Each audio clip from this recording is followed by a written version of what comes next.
Are the New York Jets back? Are the Houston Texans in trouble? Maybe overreactions from Thursday Night Football, and we're making picks for Week 9 of the NFL schedule on today's Peacock and Williamson. NFL analyst Brian Peacock and former NFL scout Matt Williamson bring you expert NFL analysis every day in less than 30 minutes. Get an inside look at the NFL on the field and in the front office with elite breakdowns to next-level analysis and in-depth information only for the real NFL fans. This is Peacock and Williamson, and it starts now.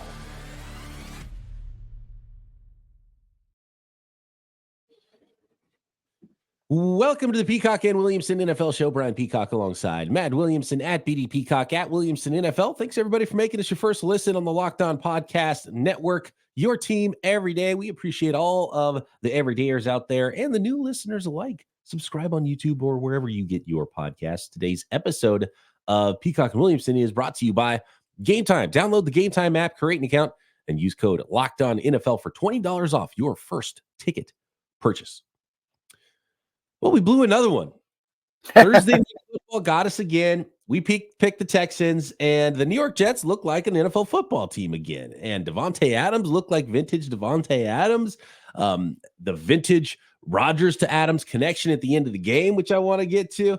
And meanwhile, the Houston Texans, they look like they might have some problems without two main wide receivers and weapons in their offense, and things came a lot more difficult for them on a short week at the New York Jets. And it was the New York Jets victorious 21-13.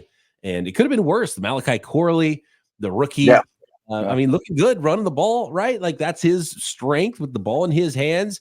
And potentially if they trade away Mike Williams, maybe he'll get some more opportunities, but dropping the ball before he gets to the end zone. I mean, come on. And we see that a lot. I don't know how that continues to happen in football, but could have been worse than actually the score indicates with a 21-13 win for the New York Jets. I guess we got to start, though, with Aaron Rodgers and Devonte Adams and, the big haymaker play at the end of the game. D'Amico Ryans in the Jets defense bringing pressure, so a lot of one-on-ones on the back end, and you've got your slot defender who's a good player, right? But maybe not the most lockdown one-to-one man coverage cornerback going against Davante Adams, and you saw him line up, bringing pressure, and it's like Aaron Rodgers knew it was going to happen. Davante Adams knew it was going to happen. And everybody watching the game knew it was going to happen. Boop, right over the top, touchdown, Davante Adams, and Aaron Rodgers flexing, and that was the ballgame. Yeah, so I have a lot of takeaways, actually, from this one, and I want to talk a little bit of big picture about these teams as well. I thought the stars came out for the Jets in a must-win game, at home on a short week. Rodgers got the ball out of his hands on average in 2.2 seconds, which is remarkably quick. Wilson was one of the best players on the field and made about the prettiest catch I've ever seen. And you mentioned Adams. I think that is absolutely huge. And then on the other side of the ball, I thought Quinnen Williams was a dominant player, and I want to talk about that offensive line. And their two edge guys, McDonald, who's at the top of the league in sacks, and Reddick, were both putting constant pressure on. So I thought that was really encouraging. When you're a top-heavy, older roster like that, you need those stars to shine when you need it most. And now both teams get a long week, and I think Houston needs it bad, to be honest with you. I mean, Will Anderson got banged up in that game. Stroud took a beating and looked like he was hurting pretty bad at the end as well. So we know that, Diggs and Nico are out, and Nico will be back. But they didn't talk about this much. I didn't watch the All-22, but I thought one of the problems was it sure felt like their receivers weren't getting open. Like Stroud would buy time and look downfield, and his head's going to the right, then to the left, and he's looking through his progressions, and he's holding it, and oh man, no one's getting open for me. So their lack of weaponry could be an issue, compounded with a really bad offensive line too. And Laramie Tunsil's not right. The offensive line is really hurting them. And so you have poor offensive line play, weaponry subpar, and that's a terrible scenario for your quarterback. And he got hit, sacked 8 times, CJ Stroud. There was a fumble in there. And so not a great night. I mean, you're 11 of 30 passing. That tells a big story right there for your quarterback and how things went for your football team during that game. And so rest comes at a great time for the Houston Texans, and Will Anderson, that ankle kind of got landed on. That looked like it could be bad, but not a disastrous injury potentially. And I love the line from Jalen Petrie, who's the guy in coverage on Davante Adams on that play that we opened with.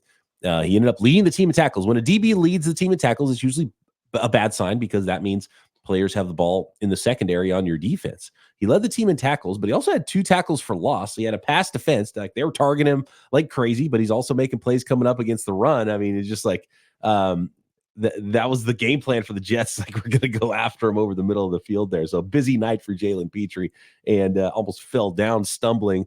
Davante Adams is so good with that little quick, almost basketball move off the line of scrimmage. I mean, that's just tough because he shouldn't have been asked to do that. You got to have a guy over the top of Davante Adams in that scenario. When you're in press coverage, one-on-one, Rodgers is going to find Adams on that play. Yeah, and I think we both really like Petrie. He's a really useful slot blitzer, all those things, but alone on Adams is asking too much for that type of defensive back. So a lot of his tackles were good. They were positive plays for the Texans. Talk where these teams are at, though. I mean, I was just on with Wig doing Locked On NFL. And what I said about the Jets is they saved their season. At least I think they're not big-time sellers at the trade deadline now. They're not going to dump Quinnen Williams or Garrett Wilson or something crazy. But I don't think they can catch the Bills. I mean, I think they could maybe get back in the top 7 in the crappy AFC conversation, though. They're still, they're still 3-6. That's not a good place to be right now. That's where a team, if you were on the fence, you would still probably be selling. Although I'm sure with the way they've already kind of gone all in, if they lost in disastrous fashion, then maybe you do start talking about some things. But they probably, with this win in prime time, are going to talk themselves into even potentially buying, and they could be sellers and buyers potentially at the same time. Mike Williams, you mentioned, because potentially the Pittsburgh Steelers maybe on his way over there to Pittsburgh. I don't know. There's been some rumblings around here today. Yeah, so maybe that's going to happen. So maybe they find where their weaknesses are, add there, and then send off some other pieces if they feel like they have enough receivers. But they're going to still probably try to stay in this thing and fight for a wild card spot. I don't know if they're going to get there, but this is what they needed. 3 touchdowns from Aaron Rodgers in a primetime game. Go beat a team with a winning record in the AFC to make them think that they're in it and go try to. And look, this is the team we thought we would see. So maybe this is the team now. And Davante Adams with another week and actually getting ingrained into the offense has probably made a huge difference for them. And Davante Adams and Garrett Wilson, is there a better 1-2 in the NFL right now? And Aaron Rodgers can't move around like he used to, but he still can throw and he's still accurate. So there is hope for this New York Jets team. We just have to see it for a more extended period of time than one game. Yeah, 100%. But he also had 32 yards passing at the half. And there were a lot of penalties and sloppy play in this game. It wasn't exactly the poster child for having fantastic high-level Thursday night football, as we often see. But you get a win you have to have. They have star power. The AFC is not that difficult. And I look at Houston and think, maybe next year. It's a good organization. They're doing well. I know there's a lot that can change between now and the Super Bowl, but I feel like they have a great nucleus, but it's just not their year, Well, they got 10 weeks to get right and get healthy and play more consistent ball. And they're going to still walk away in the AFC South. So this is going to be a playoff team. I would think. And they're going to have a home I would think so. in the playoffs. So you can't discount the Texans, but their resume is looking weaker and weaker. Because some of their wins, even, and we talked about them being a little bit flimsy. And it's funny because we picked the Texans, and then a lot of the reasons why the Texans lost the game, we kind of laid that out there as well, and it turned out to be true. It was just the Jets showed up for once, which was the big difference in this game for me. Vegas had the hoax on us. Why is Houston the 6-2 team getting points against the 2-6 team? We got to pick them. They got the Thursday nighters we can't figure out. Is it important that it's a short week and it's a home team, or is it important that it's the better team? And we just can't figure out which side of that to be on, Matt. So. I might have to start Costanza in the Thursday night. But you did say you would take the under in the game, right? And I actually put a couple of my hard-earned podcasting dollars on that, and so I felt kind of justified, yes. Yeah, and you thought that was the better bet, and you were right there. Because we have to pick every game, and sometimes those defensive lines were both impressive, And I don't want to gloss over the catch that, catch of the year right now. I think it has to be for Garrett Wilson. Phenomenal. He's been the highest targeted player in the NFL. So 21 targets between Wilson and Adams in this game, and a couple of touchdowns for Wilson. Could this potentially have helped Garrett Wilson to have Davante Adams on the other side? Because you thought fantasy-wise it would have hurt Garrett Wilson, but I mean, it hasn't yet in the statistics department. Who knows? Maybe it makes him better because now there's more one-on-ones there. Yeah, and Lazard's out, so I mean that's one more mouth that's out of the equation. That's a Rodgers favorite. It certainly seems like since the coaching change and trade, they want the ball to go to three people: Adams, Wilson, Hall. No doubt. And Hassan Reddick back on the field. Yeah, that was big for the New York Jets. That's something that defense absolutely needed. I mean, that's a dynamic player to add. That's a huge trade deadline addition for this team, basically, to finally have him back. And it's going to be hugely helpful for the defense that we thought we'd have been seeing all year for the New York Jets. So put him opposite McDonald, who's had a phenomenal year. I mean, they got two dudes now, and Quinn Williams is the straw that serves a drink. Yeah. So that's two star players in Adams and Reddick added to the mix mid-season. If Rodgers is playing well, you really do feel a lot better about the Jets after seeing this.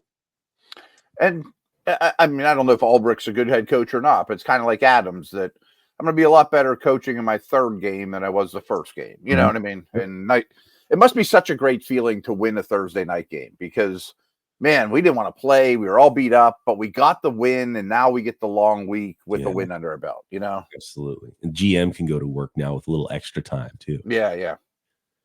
All right, let's make picks for the rest of Week 9 next. Today's episode of Peacock and Williamson brought to you by Game Time, and the Game Time app is the place to find tickets for your favorite sporting events, concerts, comedy shows, and a fantastic way to get killer deals on last-minute seats to all of those events. And Game Time has launched a new feature called Game Time Picks that makes getting tickets to see your favorite teams play even easier. Game Time Picks filters out all the fluff to show you only incredible deals on great seats, so you don't have to waste time searching through thousands of tickets, especially if you're going to a big event like an NFL game. And sometimes it's hard to, look through all the tickets and find out which seats and which deals exactly fit for you. So Game Time Picks helps in that regard. And the view from your seat, panoramic, you know exactly what it's going to look like in the app before you buy, and you got to toggle on all in pricing. Show the total up front, no surprise fees at checkout.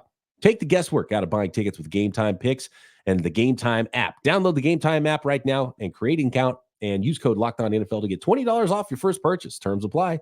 Again, create an account and redeem code LOCKEDONNFL for $20 off. Download Game Time today. What time is it? Game time.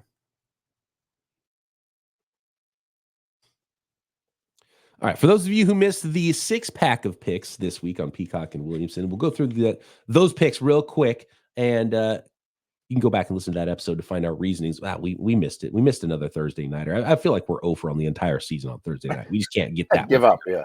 But we're doing okay otherwise. The Atlanta Falcons, both of us picked the Atlanta Falcons, giving up 3 against the Dallas Cowboys. We both took Cincy, giving up a lot of points, but it is the Las Vegas Raiders visiting Cincinnati. The Chicago Bears, we both took the Bears over the Arizona Cardinals. Cards favorites at home there against the Bears. I think that's an important game to find out who each of those teams are right now. Good litmus test. We got Rams.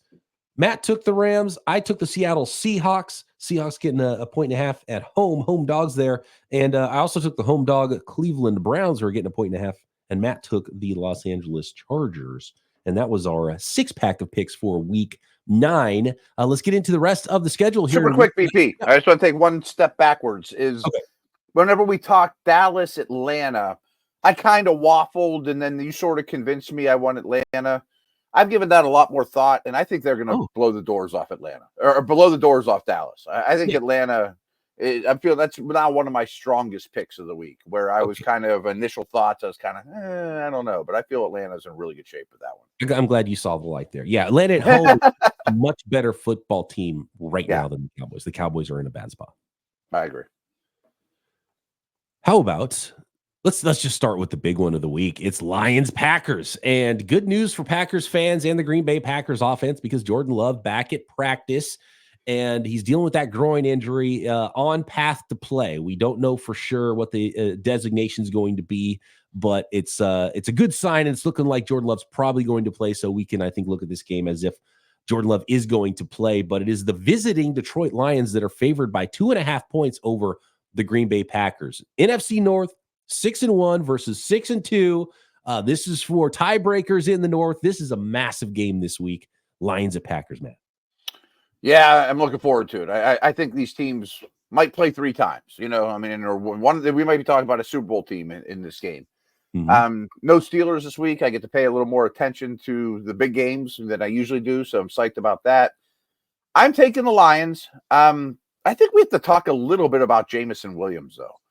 This guy has figured out like every way to get suspended or not be on the field in NFL history. Like, I mean, betting on games, injuries, suspension. I mean, like, what are you doing? What's up with this guy? To be able to find ways to not be available for your football team. New ways, over and over. It's not like he's got a bad knee that recurs all the time. It's like, I just found a new way to get suspended or get, not be on the field. Anyway, I'm happy that Love is playing. I just wonder, it sure feels like he's going to be compromised, or, will he finish the game? And I think the Lions' run game and offensive line travels to a tough environment. The Lions are number 1 in both of our power rankings this week. Yep. They're the number 1 team in the composite Locked On Podcast Network power rankings. So they should be favored. 2.5 points on the road at a good team, the Packers, though, is the question for me. Mm-hmm. And I'm gonna go home dogs. I love that Jordan Love is playing in this game. And look, Malik Willis has played good ball and won for this team. So if he gets hurt again and Malik Willis comes in the game, it's not a disaster necessarily for the Packers. They're at home. Can they stop that run game and then make Jared Goff beat you? And as good as Jared Goff has been, as you mentioned, the run game is the thing you're scared of more than the passing game, and they don't have Aiden Hutchinson there. So this is a team that's maybe not at full power right now in the Detroit Lions. I think the Packers, if Jordan Love is healthy and playing well and physically able enough to play well, I'd like taking the Packers then as the home dog there and potentially winning this game. So give me the Green Bay Packers. Part of me wants them to win because then that adds the chaos factor of who's the best team in the league, Yes, and it just makes it more exciting down the stretch. Yeah. I mean, that division's really fun. Really fun. And we'll get to the Vikings, who are on Sunday Night Football this week. But let's go to some of the early games here. The Miami Dolphins at the Buffalo Bills. Here's a big one for the Dolphins to prove that they're going to be a football team that's in this. And this is a chance to knock off the team that has a chance to really just win this division easily in the AFC East. The 6-2 Buffalo Bills are hosting the Tua Tagovailoa-led 2-5 Miami Dolphins. Buffalo favored by 6 points. I like the Bills to win. I like the Bills to kind of start to run away with the division. I mentioned I don't think the Jets can catch them. But I think Miami scores points in this and keeps it close. I mean, I think we see the version of Waddle and Hill and Achane that we all drafted in fantasy, and this is kind of a barn burner, and they keep it within 6. I feel the exact same way. I would take the Bills straight up. They should be favored in this game. Can the Dolphins keep it within a touchdown? I think they can. I think these are familiar division opponents. I think that bodes well for Mike McDaniel and cooking up an offense against the Buffalo Bills right now. And I do want to talk about Keon Coleman. We're seeing a lot of the rookie wide receivers kind of hit a little bit of a stride and figure some things out. At this point. We talked about McConkey and his ability to get open against press coverage on yesterday's show. And Keon Coleman starting to make some plays for the Buffalo Bills offense. And you add Amari Cooper that makes for the Bills. So you really feel a lot better about that. I love where the Bills are at right now. 6 points is a lot. Division familiar opponents. I'm still looking at the Dolphins as a team where it's like, okay, show us the team that you're supposed to be. Tua's in there now. He's gotten his feet wet again, back in the mix, and his second game back. Let's see it. And if the Dolphins can't be competitive in this game, then they're cooked maybe, and that's the end of that. But I think they will be competitive in this game, so I'm going to take the points in the Dolphins as well. The thing that worries me most about picking Miami is more than any team in the league, and I used to be so critical of Buffalo because it's like, Buffalo, do you know what town you play in? They bring 6 offensive linemen in all the time. Ray Davis, 2 tight ends, the 250-pound quarterback, and they've embraced the physicality of being a Buffalo team. Yep. And I think Miami's soft. Like I could see Buffalo just pushing them around when they have the ball. It's November, weather changing. Yep. It's not going to be like 10 degrees, but it's going to be sub 60 degrees, Mm-hmm. Which I just think, and we know Miami this time of year is when they start to wane. Like they have to put a lot of wins in the bank early when it's hot, and they didn't. Don't start talking me into It's 6 is just a lot. I think Tua and company will put points up. 6 isn't an egregious amount necessarily, but it's just a little bit more than I'm comfortable with right now. Yeah. 3 or 4 Buffalo's points. good. Let's go Buffalo. But the New England Patriots are at the Titans. Neither one of these teams should win this game. Like this is a draft game. Like we're getting into it's November. We're getting into draft season now, and Titans fans should not at all want to lose a game to the New England, lose a game or win a game against the New England Patriots because these teams are fighting for that number 1 pick in the NFL draft potentially right now. So you and I haven't talked about this, but we were talking on my Steeler podcast or show about a lot of these teams at the top. One of the tiebreakers are winning percentage of the teams you beat, and they're all really low. A lot of these teams have played. Their wins are against teams that have like 20% win percentage, 30% win percentage. Mm-hmm. And the reason is there's 5 or 6 horrific teams in the NFL right now. And like none of them have played each other. Everyone's playing the Patriots and Panthers and Raiders. They haven't played each other until this week. This week we get to this junk garbage game. And then we also get Saints Panthers, so someone has to win them. And it's funny when you get 2 bad teams and then one of those teams is still favored by a touchdown or more, right? Like the Saints are favored by 7, and this one's a 3.5. 3.5. I'm taking the points here with the Patriots because I'm betting on Drake May making some plays, and this might be an opportunity for them to shine. And I think he's going to play. It looks like he's getting through the concussion protocol well. I wonder if the Titans defense can. It's probably a game where you take the under. It's 37.5. The Titans have shown some ability to play some defense at times this year, but I just I don't trust. I trust the Patriots more.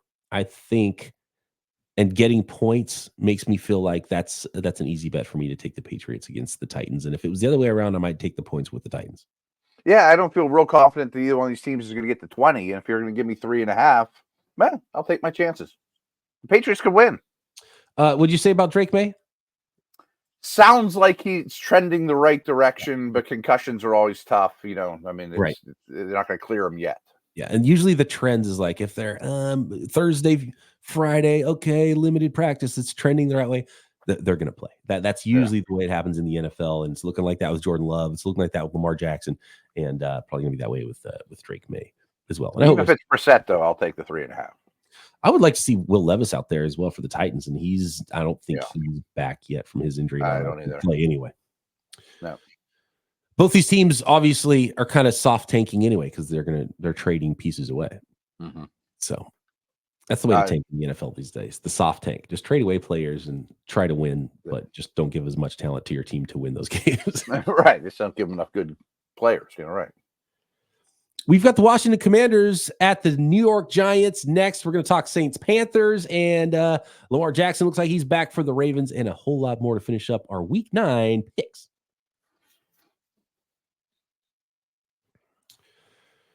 Today's episode of Peacock Williamson brought to you by 5 Hour Energy. Our friends at 5 Hour Energy know that being a passionate football fan isn't just a hobby. It's a way of life. It takes a lot of energy to power through all-day tailgates, touchdown celebration, agonizing overtime, which is why they've created the Stand the Fan 5 Hour Energy Shot with a special flavor called Fan Fuel. The energy shot made just for fans like you, the fans who are first in the parking lot, who are last to leave. We see you. And I'd like to know what your fan fuel is every week. Whatever it is, do it with 5 Hour Energy. 5 Hour Energy knows that no matter what team you root for, being a fan requires heart, soul, and a whole lot of energy. So get that energy to finish your to-do list before the game start, or maybe you just got a pre-game ritual that you need some energy for. Big tailgate, ironing your jerseys, getting set for the game. That's why limited edition Stand the Fan 5 Hour Energy Shot is here to keep you fueled throughout the season. Available on the 5hourenergy.com website, shipped nationwide.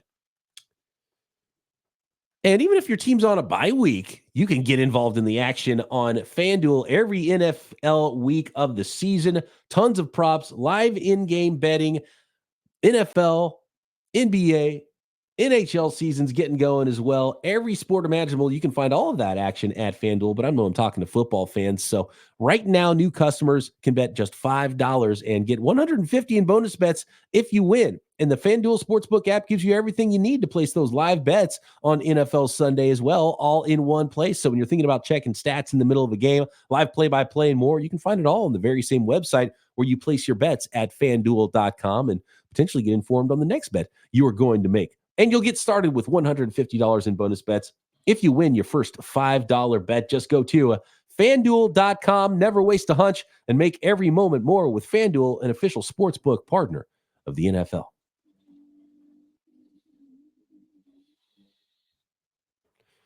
All right, Matt, let's run through the rest of these games in Week 9. We're making our picks for the Week 9 schedule. Up next is the Washington Commanders. They are at the New York Giants. Commanders favored by 4 on the road. Yeah, I like Washington here. I mentioned just on the end of the last segment, I think there's 5 or 6 junko crapo teams. I think the Giants are either the best of them or the worst of the next tier, probably the worst of the next tier. Like, they rush the passer, they got receivers. I think Tracy's a good player, but they still have a lot of problems. And I think Washington's O-line is one of the stories we don't talk about enough. Biotish and Cosme, and those guys have been really good this year. I think they'll handle that front. And we know that they are kind of a juggernaut in putting points up. And I like this is only 4 points because, look, familiar foes, and you're on the road at a division opponent. And so it's not like a 7-8 point line. It's a 4-point line. I'm totally fine with that. Commanders are a better football team, better quarterback, playing better ball. Giants are a disaster. They're not good. And I know New York media is a little bit different, so they get asked different questions than other front offices and ownership groups might. But there was the ownership curse of, I'm standing behind my coach and GM, which means they're going to get fired at the end of the season. Tuesday morning, like clockwork, Brian Daboll says Daniel Jones remains the starter. And it's not good every Tuesday morning when the story is written in the local newspaper that your quarterback is going to remain the starter, because that means things are not going well for your football team. And so, that doesn't come up in Kansas City, right? No, it does not. Yeah. The Panthers are getting 7 points at home. Big home dogs here against the division rival New Orleans Saints. 3 wins combined with these two teams. Who comes out here with the win after Week 9, man? I hate this one too. It's so bad, but I've kind of vowed that I cannot take the Panthers no matter what the spread is. So I'm going to take the Saints. I wouldn't touch it. I think they're terrible too, but I think the Panthers are by far a distant 32. So Carr is coming back too, which makes that easier. Yeah. Carr did say he's no savior for the skidding Saints. So he knows that the team still stinks, even with him coming back. But that makes you feel better about at least betting on the Saints to go win by a touchdown. And you just can't take the Panthers right now, even at home. I can't. No, I think they're over their head as a staff, as a roster, all the above. Good news for the Ravens. Lamar Jackson back at practice this week, and he's trending toward playing. He's dealing with a couple of injuries back, and is it a knee? I forget what the other. I think it was back in the but even 100%. And the Broncos are one of those teams. They've had an opportunity to play against some bad teams. They had the Panthers last week. Very different opponent here. Probably a ticked off Ravens team who lost to the Browns last week. Lamar's going to play. You're on the road at the Ravens here. These are 2 5-3 teams. I couldn't feel more different about these teams. And right. Obviously the folks at FanDuel feel very different too, because the Ravens are favored by 8.5. I just think you're going to get an angry Ravens team, and I respect what the Broncos have done, especially in the trenches. And Nix is getting better. I just bet the second half belongs to the Ravens here. Their problems are pass defense. I don't know if Denver can really exploit that. This could be one of those games where Henry's running rampant in the second half. So many points, which I hate. But I'm with you. Like, the Broncos are a team that are, Sean Payton is going to get his team ready, and they're going to beat bad teams, but are they going to beat good teams? And I don't think so. 8.5 is a lot. I don't like this one. I wouldn't put my money on it because I think it's too much, but I think I got to take Baltimore as well. Yeah. The Jacksonville Jaguars at the Philadelphia Eagles. 2 teams going in opposite directions right now. The 2-6 Jaguars are selling off pieces. They've got injuries everywhere, and the Philadelphia Eagles are favored by 7.5 points at home. I don't think it's enough. I just think there's bad mojo around Jacksonville. They could be on the precipice of coaching change. One of these Mondays. I feel like Schefter's gonna be reporting that. Maybe it's this one. I just love what the Eagles are doing right now. I mean, they seem to be getting better and better. I think they win in a landslide, to be honest with you. Yeah, I'm with you on that. ATN looked like he's not going. Bigsby's actually banged up as well and questionable, but it looks like he's going to play for the Jaguars. But Brian Thomas is going to be out for. They said Thomas, Gabe Davis, and ATN are all game time decisions. Okay, so all their weapons are banged up in some way, shape, or form. Yeah, and earlier in the week, it's not like they were playing well when their weapons were healthy. Early in the week, it sounded like Brian Thomas is going to be out for a month. So I guess I know there's actually been some good news, but yeah, I don't like that for the Jags. Give me the Eagles. Yes. The Sunday nighter we talked about, it's the Minnesota Vikings. Big game for the Colts here on the road at the Vikings. The Vikings got to stop the bleeding here. They started out white hot 5-0 this week and then have not won a game since. But they're favored at 5.5 at home against the Indianapolis Colts. The Indianapolis Colts at 4-4 have decided to go for this thing. They're going with the veteran quarterback in Joe Flacco to give them a better shot to win. A lot of that is talked about, but it does make them better, I think, in the short term. It does make them good enough to beat the Vikings on the road. Vikings favored by 5.5. Yeah, I don't think I'm going to put any money on this or anything. I think Flacco should be able to handle all the stuff that Flores throws at you, which is a lot, but he probably will get hit too. He's not going to get out of the way all that well. They get Hawkinson back. They traded for Cam Robinson now, but it's a new left tackle and a clear downgrade. I just don't think the Colts D is all that formidable, and I think it's a brutal place to play a night game. I think the Vikings win this thing by a touchdown. I'm with you. Yeah, I like the Vikings here. And now that I think about the upcoming opponent, and maybe it was even smarter to sit Anthony Richardson this week, to go against this specific defense, not only for a chance to win the game, but give your young quarterback, don't get his brain scrambled against that scheme and kind of step back and see how things go. And then if it doesn't go well with Flacco, you lose a couple games, you put Anthony Richardson back in and finish that development. So I don't know. I don't know if we've said that, but I think this is a temporary sit down for Richardson. I think he'll start more games. Monday nighter is the Tampa Bay Buccaneers at the Kansas City Chiefs. The 7-0 Chiefs favored by 8.5. Yeah, and I get it. The Chiefs are really, really good. Tough place to play, all that. It's just I think the Bucs can keep this close. And the Chiefs don't blow people's doors off. They want to run the ball. They're more of an efficient offense and explosive one. So I think 8.5 is just a little too high for me, especially as well as the Bucs O-line and running game has been playing this year. I think that should be able to keep them close. I like the over in this game because the Bucs defense has been pretty atrocious, but I think the Bucs, actually, the more I think about it, this might not be a very good matchup for the Tampa Bay Buccaneers, the way they're built and the team they're playing against here. But Chiefs run defense is pretty good. Chiefs, as good as they are, have won, I think, one game all season by that number, 8.5 points, even though they're 7-0. They don't blow people out. Yeah. That's a lot of points. And so I think reluctantly I will take the points and take the Bucs here, but I don't love the matchup either for the Bucs, and I'd probably lean more to the over than I would to the line this week. Okay, makes sense. There you go. That is the Week 9 schedule in the NFL. Let us know what you think at BD Peacock at Williamson NFL. Drop a comment on YouTube. Subscribe while you're there. Matt and I back Monday to break it all down right here, Peacock and Williamson.